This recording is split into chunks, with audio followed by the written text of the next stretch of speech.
నీకు కంపెనీ పేర్లు తెలుసా? ఎన్ని కంపెనీ పేర్లు చెప్పంటావు? నీకు చెప్పగలవా? నీ తండ్రి గారు నాలుగోసారి ముఖ్యమంత్రి, నువ్వు రెండోసారి మంత్రిగా పనిచేస్తున్నావు. నేను 20 మాసాలు పనిచేశా మంత్రిగా. నేను గర్వంగా వెళ్ళి నిలబడగలను. రామాయపట్నం పోర్టుకి సంతకం పెట్టింది నేను అని, బందర్ పోర్టు నిర్మాణం మొదలుపెట్టింది మేము, పర్మిషన్స్ ఇచ్చింది మేము, సంతకం పెట్టింది నేను. వెళ్ళి గర్వంగా నిలబడి చెప్పగలను బందర్ పోర్టు నా హయాంలో మేము నిర్మాణం చేయగలిగామని. భోగాపురం ఇంటర్నేషనల్ ఎయిర్పోర్ట్ దగ్గర నిలబడగలను. అచ్యుతాపురంలో యోకోహామా టైర్ కంపెనీ దగ్గర నిలబడగలను. అదానికి ఇచ్చినటువంటి డేటా సెంటర్కి ఇచ్చినటువంటి ఆ సైట్ దగ్గర నిలబడగలను. శ్రీ సిటీలో క్యాడ్బరీ కంపెనీ దగ్గర నిలబడగలను, లేదా బ్లూ స్టార్ ఏసీ కంపెనీల దగ్గర నిలబడగలను.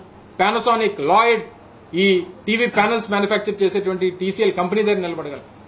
సన్నీ ఓపోటెక్ అనేటువంటి ఈ కెమెరా లెన్సులు తయారు చేసినటువంటి కంపెనీ దగ్గర, హీరో మోటార్ కంపెనీ దగ్గర. చెప్పు, నువ్వు ఎక్కడ నిలబడగలవు?